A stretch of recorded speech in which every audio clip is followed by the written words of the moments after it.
As we all know, shame is a toxic emotion if left unaddressed, and it's one that takes looking bravely at how we feel and our past.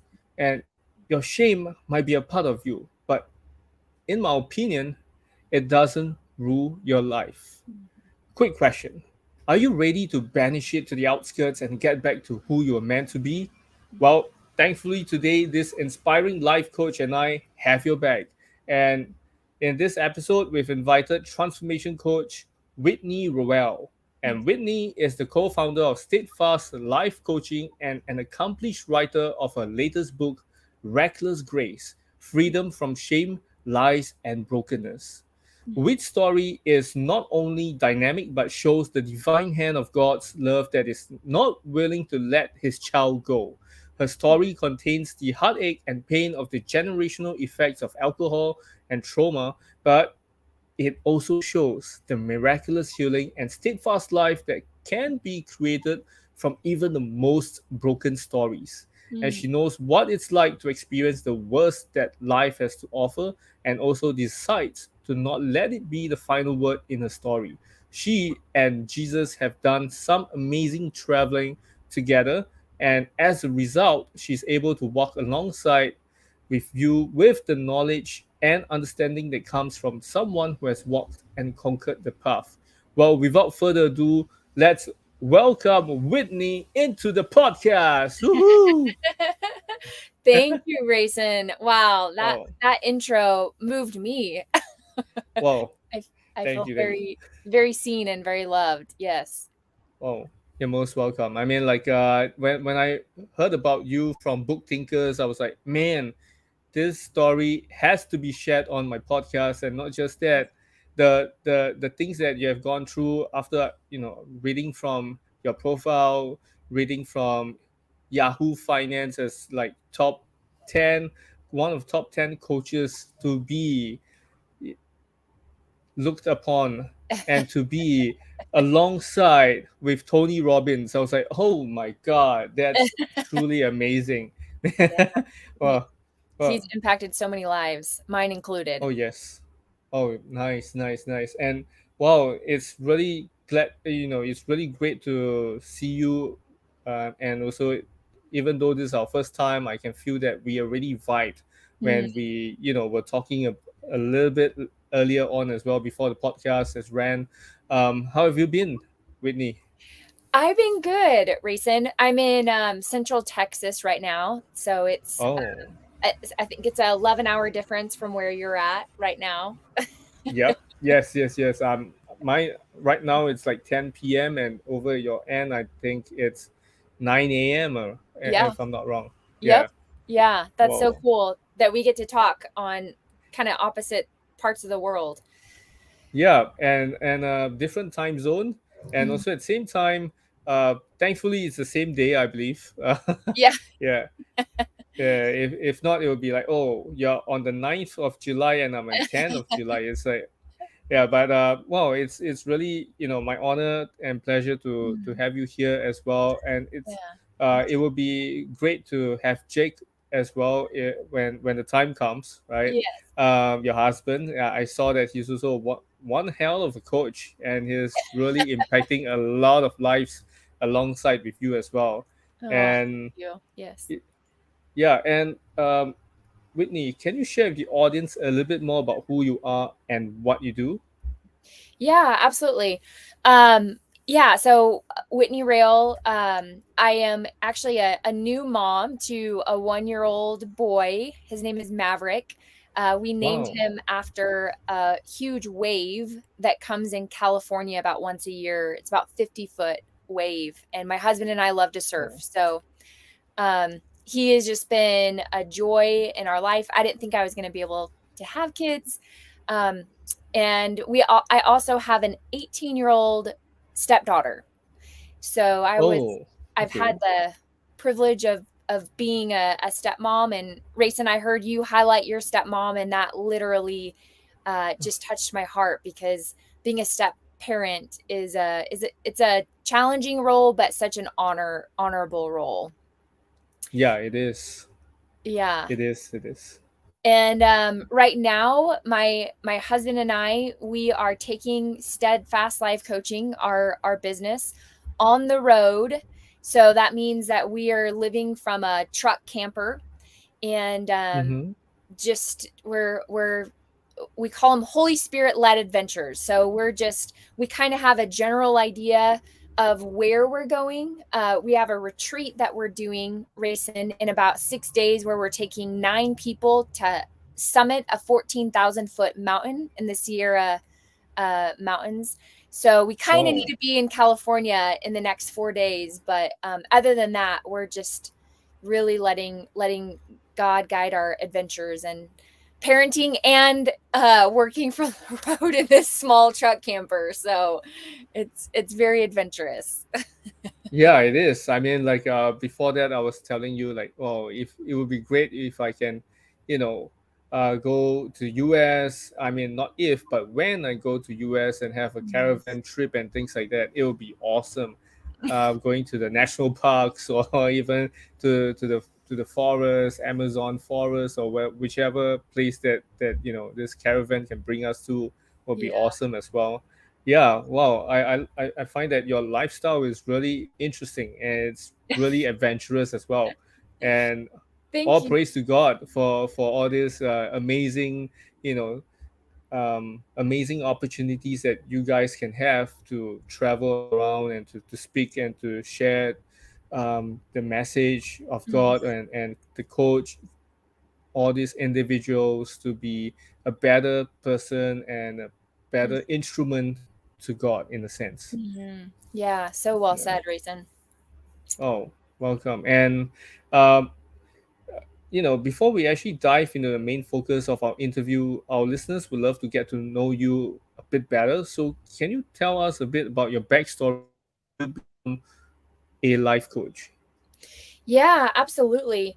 Um, so about 7 years ago, I was sitting at a coffee table and doing a devotion, just reading some Bible and doing some prayer time. And I heard God say, Whitney, I want you to stop drinking alcohol. And at the time, I had not knowing, I had coped with a lot of my shame with alcohol. And so fast forward, when I heard the Lord say that, it convicted me, Rayson, but it was Mm-hmm. so scary and felt so overwhelming. And so it took about 3 years before I was obedient and did that. But in within 6 months of not drinking alcohol, Rayson, I was miserable. I didn't have any tools. I didn't know how Mm-hmm. to handle emotions. And so here I am, no longer using alcohol to cope with all the inner pain and all that. And a friend text messaged me a podcast called The Life Coach School by Brooke Castillo. And Oh, she was talking about PTSD and trauma. And I have read I noticed that you have a lot of books back there, Rayson. I yep. read almost every self-help book under the sun that I could get my hands on, and I couldn't really understand how to take it into actual practical tools. So when I heard her podcast, I had I had finally found someone who is actually teaching me tools to change my experience. And so that was Mm. the entry point into what would later be my own inner transformation that gave me a taste of the power of coaching, changing your thoughts to change your life.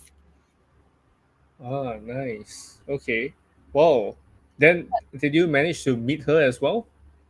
Oh, yes. Yeah. I ended up on her podcast twice.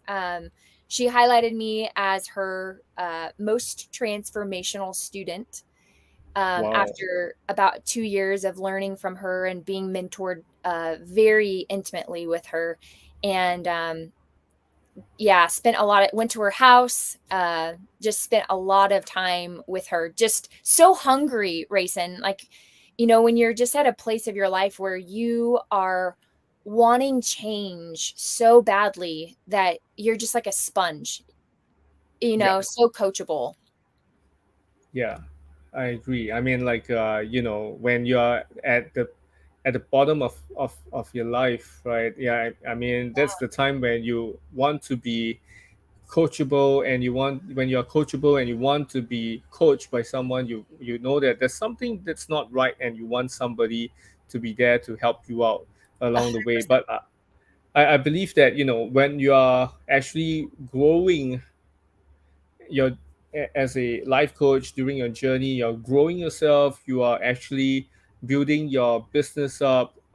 I'm pretty sure you have made some mistakes, and you have had some failures along the way, right? So, Whitney, do you have a favorite failure of yours, and how has that failure or parent failure set you up for later success? Yeah, that's such a great question. I would say the first one that comes to mind is before I had the conviction that alcohol was just kind of a master, too much of a driver and control in my life. I had tried hundreds of times to get my drinking under control. And recent, I just honestly, like, I just loved going to the clubs on the weekends. I loved having a Hmm. glass of wine at 5 o'clock. Like, it was very much what society says is normal. Right. However, I didn't I didn't know at the time that it was a massive coping strategy. And so my failure looked very normal, that I would try to go 10 days without drinking alcohol. Like, I'm just really going to detox my body. I had a crazy weekend and I just want to detox my body. Or I really want to lose 15 pounds, so I'm gonna cut back on the wine. Or, there'd always be some kind of inner conviction to try and maintain my drinking a little bit more. And every time I would say, okay, Monday, I'm gonna start this 15 days of not drinking. Hmm. Wednesday would come around and a friend would say, I just had a horrible day. Will you go to this happy hour with me and let's grab a drink? Sure, of course. Like, I want to be a good friend. So it would just be lots of justifications to not ever stay committed to my word to myself. And so, Rayson, I had years of that being my relationship with alcohol and my relationship with myself. I would quit on myself, which felt, yeah, it just felt like I was not capable of doing what I say I'm going to do, no matter how Right. much I wanted to do it. Okay. Wow, I see. So, being, I would say, back then when you were very young, you had a lot of alcohol, like, to a point that you became like an alcoholic. Am I right to say that? Yeah, I mean, I think in society terms, I wouldn't be an alcoholic because I never drank it from the morning. You know what I mean? Like, Okay. I didn't need alcohol all at all All times the of the day. time. Like, I was very high Okay. functioning. Okay, I see. Okay. Then, besides this, alcohol issue that you had, Yeah. were there any business issues that you actually faced when you were, probably building your business up? Yeah, yeah, absolutely. I would say that in the beginning of our business, um, we outsourced a lot of skills that we needed to learn. So I would say marketing, and so we would pay like ten $10,000 for a Wow. coach to help us with marketing. And our cash flow just started to dwindle, dwindle, and dwindle. And here we are, totally like reliant on our business, didn't have any other side jobs, and we're paying for things that we needed to actually be learning skills and mindset for. And so we Right. got to a place where we sat on it was like a Monday morning, and our bank account was, it maybe had like $1,000 in it. We had gone through all of our savings, and we just weren't getting business. And we sat down and we asked God, we surrendered our business, and we said, God, if you want this business to work, you're going to have to do something miraculous. Otherwise, Jake's going to go get a teaching job, and I'm going to go get a sales job. Okay. And it Okay. was literally the next day, we had 3 clients reach out to us, and our business Wow. took off. And so I would say the failure aspect was not feeling capable or confident enough to step out and um, learn the hard way how to market, and Right. instead just trying to pay someone, which I think there's a balance for that. I'm definitely not saying you shouldn't do that, but we were maybe leaning on it too hard to just have a quick fix, and it got us in a really bad financial situation. Ah, okay, understand. Yeah, because like, you know, being not so marketing savvy, and then after that, really relying on that person to help you out. It's Mm, just like if I'm getting coached by you, Whitney, and then mhm, I'm always relying on you to make sure that I'm gonna be disciplined and I'm gonna be successful because of what you have guaranteed in your course, for example, and yet I'm not doing as much as what I'm supposed to be doing. Instead, I'm over relying on you in a sense, right? So that's why sometimes, people, when they think that, hey, this coach is not worth the try because nothing comes out, in terms of the positive results. mhm. But then again, it's usually the person that is not really doing what was being told or doing the actual work more so than what the coach is for, in a sense, Yeah, because they're always expecting more from the coach than themselves, right. when they should be the one doing the work, hustle and the grind, rather than letting the coach grind for them, in a sense, Yeah. hustle Yeah. for them, right?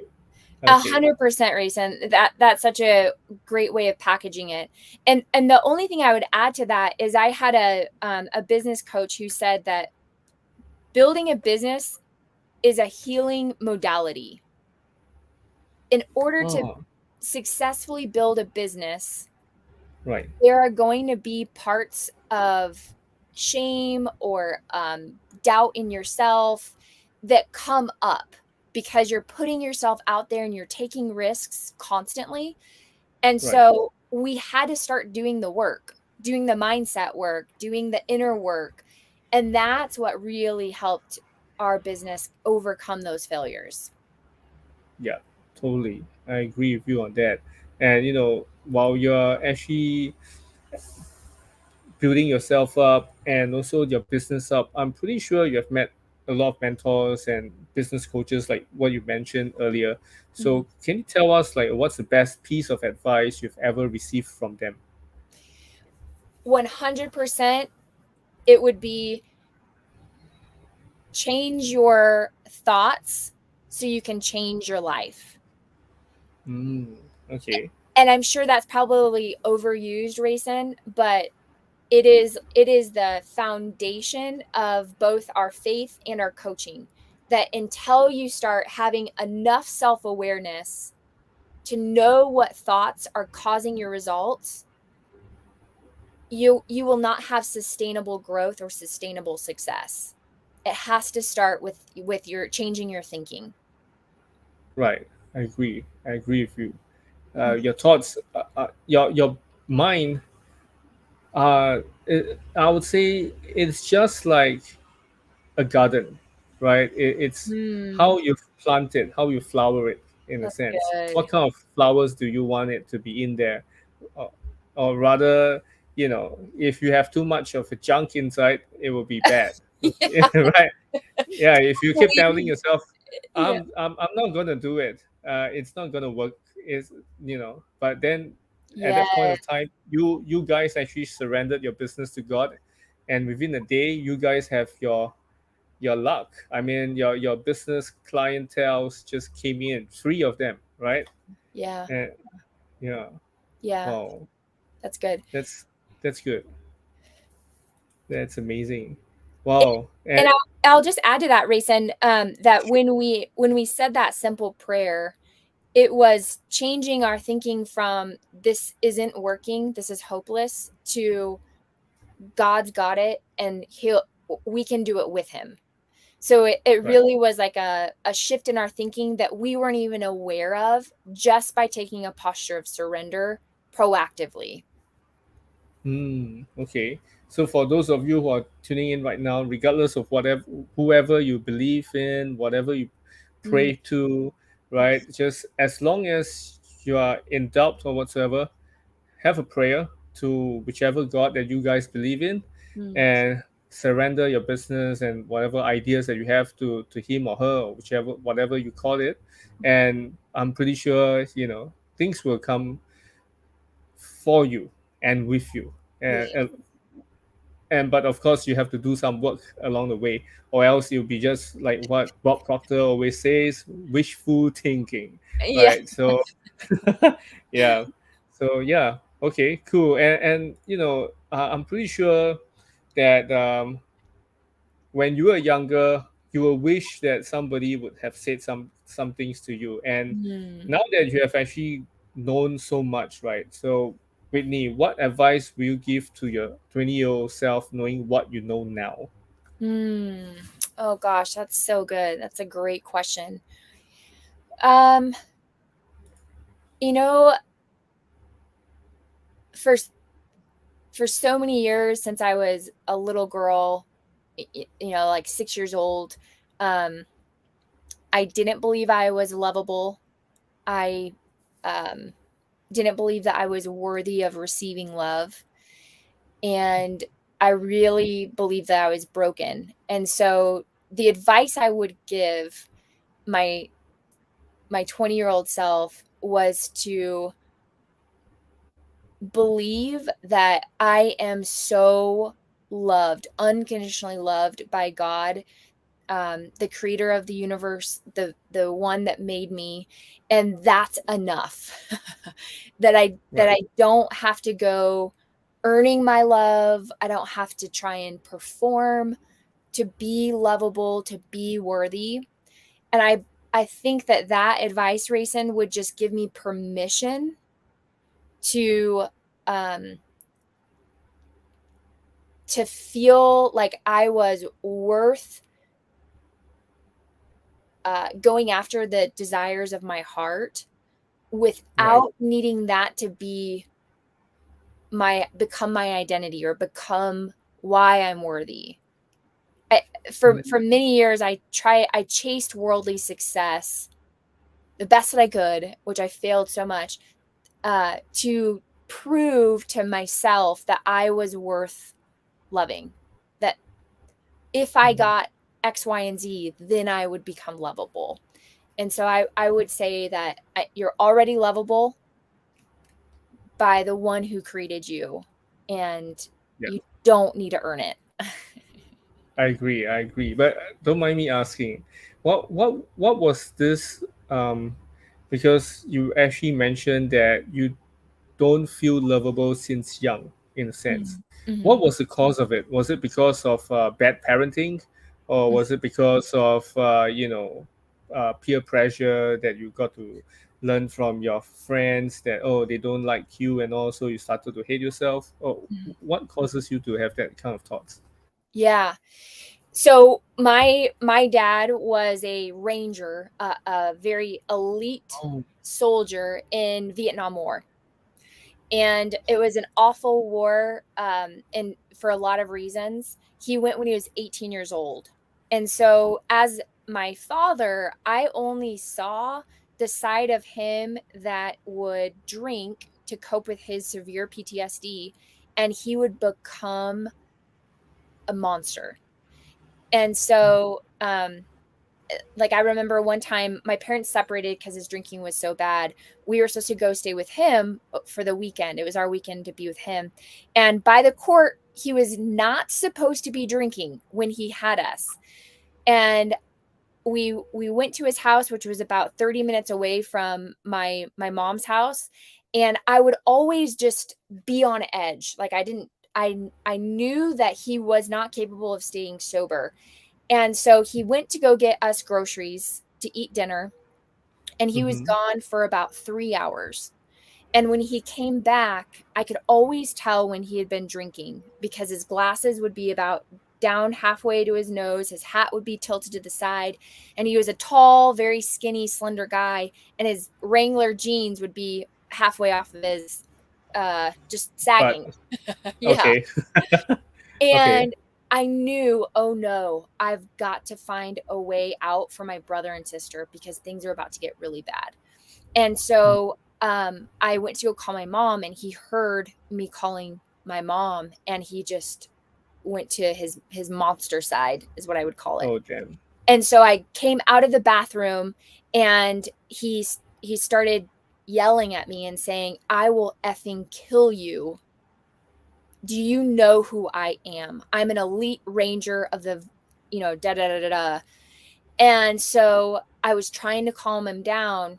And as he went to turn around to point to his army uniform, I sprinted out, getting out of the door, and he started chasing me. I got the door unlocked, and I left my brother and sister upstairs just trying to go get help. That was one of the many events that happened until I was 13 years old. Whoa. Oh damn. Wow. So Wow. I Oh talk my god. about that a little bit in my book, Reckless Grace, on my Oh testimony. yes. But Mm-hmm. Rayson, when you live in that kind of, and I know a lot of kids do, which breaks my heart, but when you live in that kind of tumultuous um, environment from a young age, and that's all you start believing that you're not lovable. If I was lovable, then my dad wouldn't drink. He wouldn't say he was going to kill me. You start having that kind of chatter in your mind, and you start to believe it. Mm. Understand. Yeah, I mean, everyone, who went through bad moments with their family, it's Mhm. usually because of bad parenting, because of the parents that weren't really um, you know well trained to look after a kid, for example, to Yeah. inculcate the right values. Probably, maybe even the kid was the one who actually was a bad kid, but somehow this time around your story is your dad was having this really bad PTSD, which Mhm. was, I felt bad. I mean, like, is he still around? I mean, He passed 4 months ago. oh, sorry to hear that. But No, I, that's I I'm pretty sure this were the things that you actually learned not to do it to your kids okay. when you have your 1 year old Maverick, for example, right? Mhm. So all these are really interesting stories that we can actually share with our kids in the future, or probably next time when your kid grow older, you can let them listen to this podcast episodes. Yeah. and and yeah, I'm wow, I'm really um touched by you're moved by your story because you Well, actually had to go through this kind of don't mind my language shit when you mm, were younger, and yeah. your brother and sister are older than you. I mean, like they had to go through this kind of thing as well. Mhm. It's really not easy, but and so that's why you rely on nature, right, to ease your pain and get your comfort from it. I oh, I understand how that cycle happened, how it became like this. But of course, Yeah.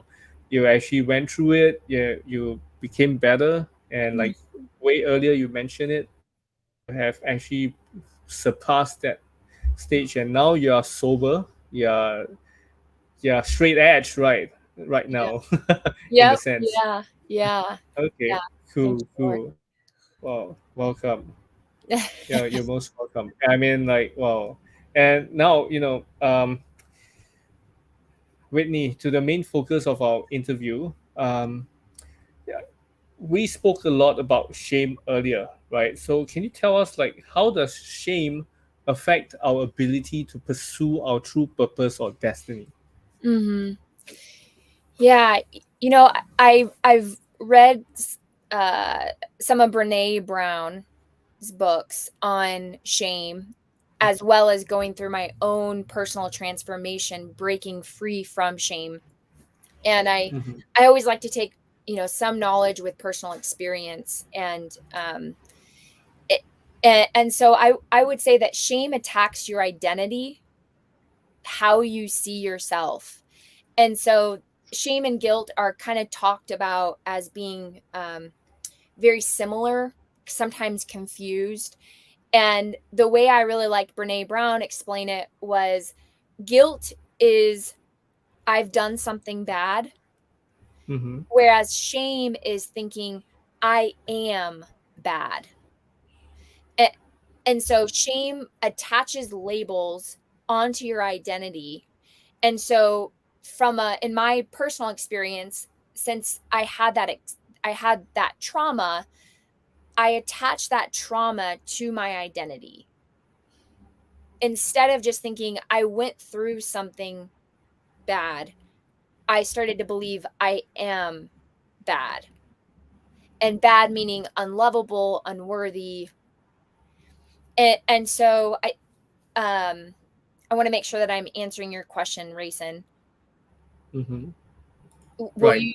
you remind me the question? Because I don't want to go off track too much. No, no, no worries, no worries. I mean, like, I understand the how shame comes about in a sense, and Mhm, I just want to know is like how does shame affect our ability to pursue mhm. our true purpose or destiny? Yeah. Yeah. Right. So when your identity is attached to labels that are negative, right? They're not creating inspiration and hope and motivation. When they're attached to those things, we get stuck in like a pain cycle, Right. which is you feel the shame, you usually cope, you have some kind of default behavior. So in my case, that was drinking.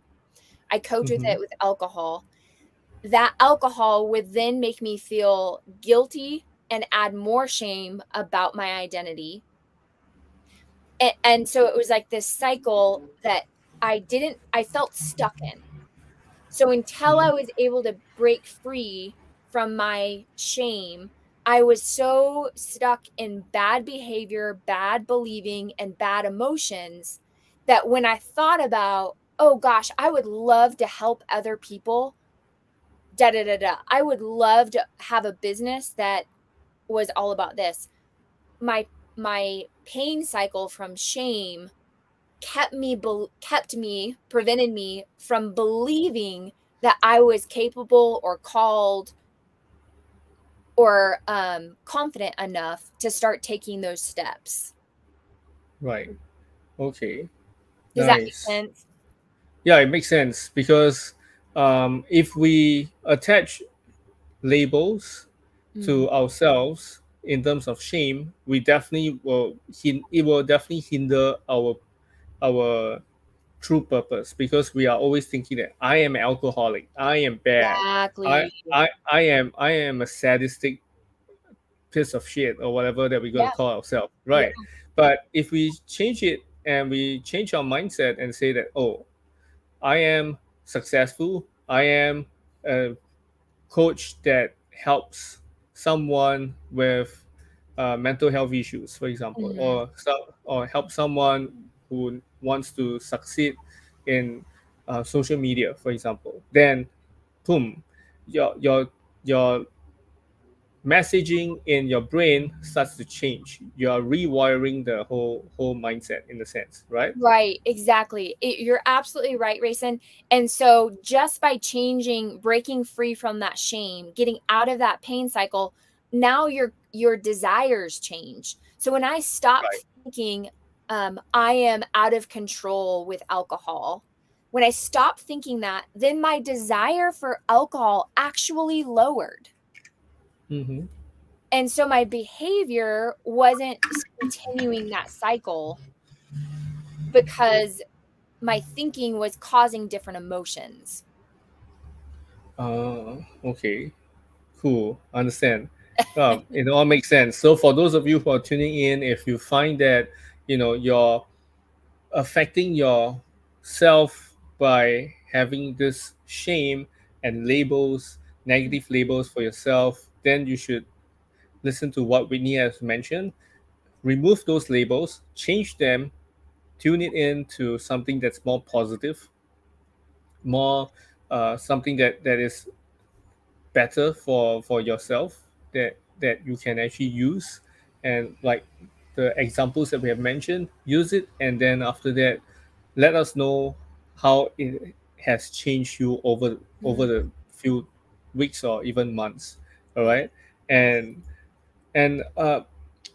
Whitney, can you tell us, like, how does shame actually create barriers to personal growth and fulfillment? mhm. Uh, there are many different manifestations of shame. I would say Mm-hmm. a very common one is that you become disconnected with yourself. And what I mean by that is that I believe that every person is uh, made with specific talents, experiences, and callings on their life. Right. When you are stuck in shame, that's blocked from you. Your eyes are not open to your own genius, your own inner genius. And so you stay living more in fear and never stepping into the amazing destiny that you were created for. Mm. Okay. Understand. Does that Okay. that make sense? Yep, makes sense. Makes Mhm. sense. And Okay. then I would just add the second one that was just coming to mind is shame ends up being a self-fulfilling prophecy. When Right. you think I am broken, your life is creating results that are broken. When you're thinking I'm unlovable, your relationships are really they're not healthy relationships.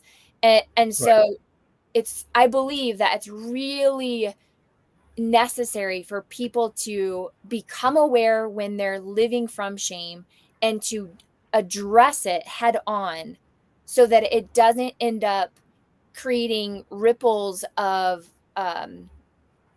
self-sabotaging behaviors that end up in divorce or bankruptcy or whatever, but that can be really negative consequences. Right. Understand. Oh, this is really a really bad self-fulfilling prophecy. Unless you are able to change it, which we're gonna talk about it in a while. I truly agree that shame is a really bad self-fulfilling prophecy. Mhm. Because if you keep thinking that you are broken, you're thinking that you are um, very bad, negative, you have a very negative thinking about life, then all the more your life will be very negative. It will just go downhill, Yeah. right? When you actually had your dad uh, saying all those nasty things to you, and you kept thinking about it and kept thinking that you're unlovable. I'm pretty sure back then your whole life was like unlovable, right? Your whole, even when you're with your friends, you don't feel loved. You feel being used, or things like that. So yeah. Yeah, Okay. it's a great way of packaging it, Raisin. Okay. Understand. And then, Whitney, are there any specific strategies or techniques that you would recommend for overcoming shame and embracing our true potential? Yeah. I like to keep this simple because I know for myself when I was listening to podcasts like this that were very inspiring, I wanted like a practical tool that I could actually, like a hammer. I know how to use a hammer. Right. Teach me how to use a hammer. And so I would say to get out a piece of paper and a pen and to Okay. just start writing like a stream of conscious. So it could be like, I should get the laundry done. I need to go to the store.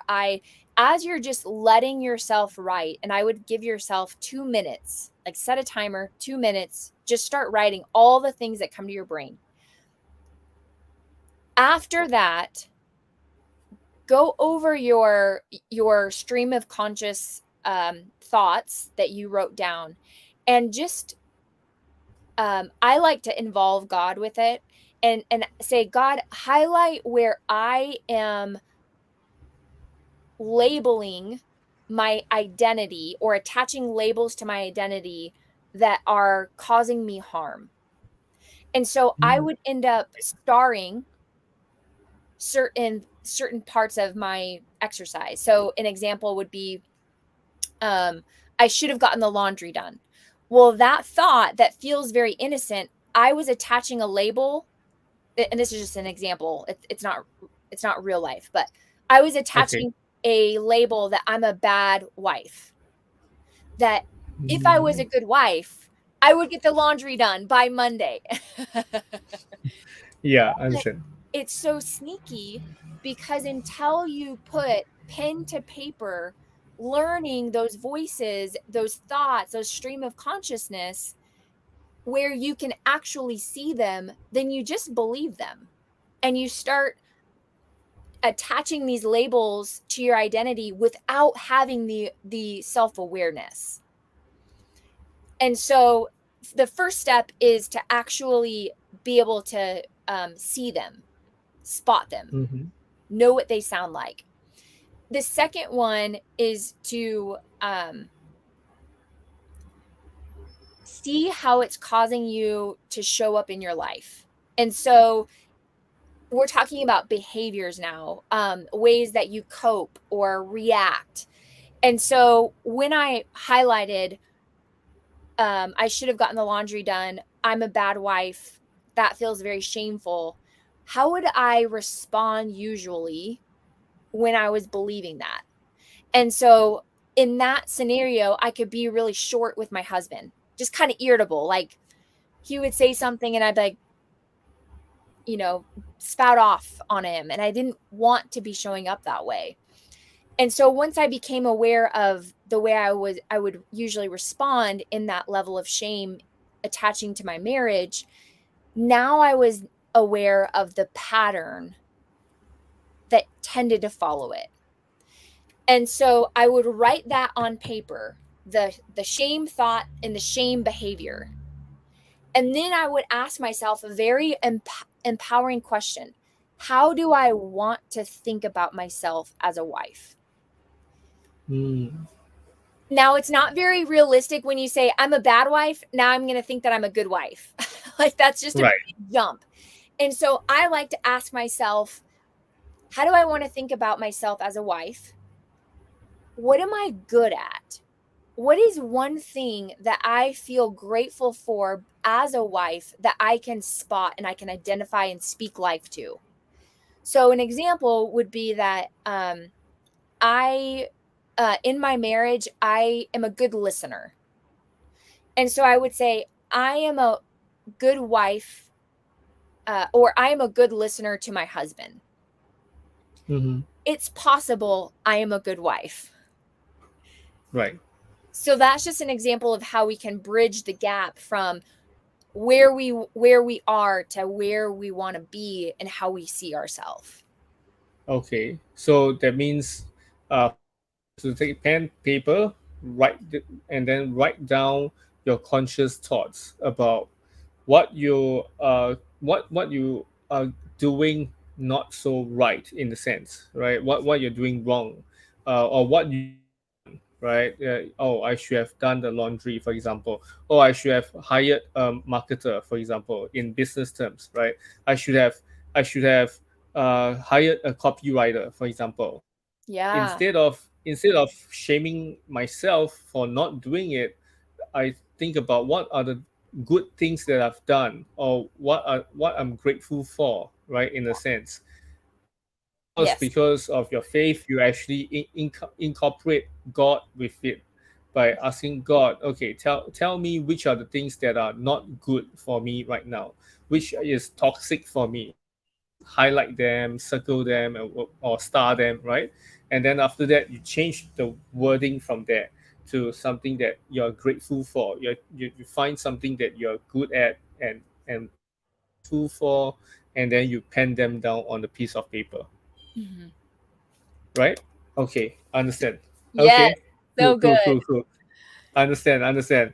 Okay, nice. Okay, so for those of you who are tuning in, just use that method, okay, and then I'm pretty sure that will be a starting point for you to Mhm. understand more about yourself, and also at the same time what are things that can be improved and what are the things that are not so good at the point of time as well. Yeah. And Whitney, can you provide examples of individuals who have successfully overcome shame and transformed their lives, and what lessons can we learn from their experiences as well? Yeah. Well, I would say one is my old mentor. I will always be so grateful for her, Brooke Castillo. Um, her her business is now based on her transformations and the tools that she's acquired through them. Past shame being a huge overcoming obstacle, and she now helps hundreds of thousands of people all over the world through her coaching. And she's been a role model to me since getting into this industry and becoming a business owner. And I've watched her really be vulnerable about her own stories of overcoming shame and past trauma and unworthiness, all of that. And I think she had a podcast in December saying that her business broke $50 million. So she's Wow. helping a lot of people. Okay. Wow. Nice. Okay. Wow. I hope your mentor can actually listen to this as well, and this is a great testament for her, and I'm pretty sure she'll be really proud Oh, of you, for achieving so much as well with your husband, and also at the same time, um, yeah. How about your coaches? How about your clients? Are there any examples from them as well? that's a great question.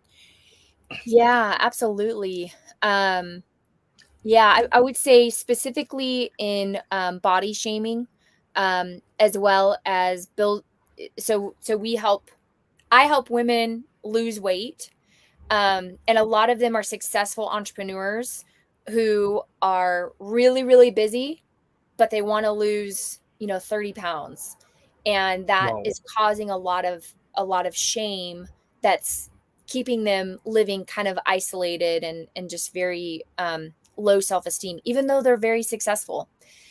And then my husband works with men who have businesses, but their business is overcoming or overtaking their marriage and their family life. So they have a lot of shame around the father or the husband that they're not being. I And see. so we definitely have clients who have overcome shame in their marriage and shame in their health that have been very transformative and very inspiring. Oh, nice. Okay. Cool. Then, all right. So, what is your advice for someone who wants to start their own business or pursue their passion, but they are hesitant to take the first step? I would say I have two, Rayson, that come to mind. Okay. The first one is don't wait to feel ready because Mm-hmm. you'll be waiting a really long time. Right. Makes sense. I used to think like, okay, once I get everything in order and I feel like I'm capable of being a business owner and being a good coach, then and I just had to be willing to fail, be willing to not be fully capable and learn from experience. And then the second one is I would say to invite God to ask what you're good at, what you're passionate about. I, in my business journey, Rayson, I pursued a lot of shiny things that were kind of distracting from my real calling. Okay. Does that make sense? Yep. What were the shiny things that you were chasing back then? I would say opportunities that people would talk to me about that would be promising of a lot of money. But I I didn't see. have my passion. I didn't feel passionate about them and I didn't feel really called to it, but I saw that those were avenues that could make me, it could make me a $300,000 a year, or it felt Wow. very shiny because of the money that was attached to it and the opportunity of business that they were Mm-hmm. highlighting. And so once I really started to tune into what is Whitney called to do, what's the passion and the desires of my heart. Yes, a business owner was part of that, but the other big aspect was to help other people in this specific way. And that's when I started to really dial in and be focused on my calling and not be so distracted with a lot of other shiny things. Okay, understand. Okay, cool. Wow, nice. I love the two advice. It's really practical and something that my listeners and viewers would actually be using, because this are really great advices that they need to listen to, because if not they will be always be following the wrong things, in a Mm, sense where they'll be following where the money goes rather than where yeah, the passion goes, where their calling goes, in a sense. Okay, got it. yeah. Wow, thanks. And as we are coming to the end of the podcast, I have one last question for you, and that is this, Whitney. Imagine this: you suddenly lose everything, your money, your assets, your reputation. What will you do from day one to day 30 to save yourself?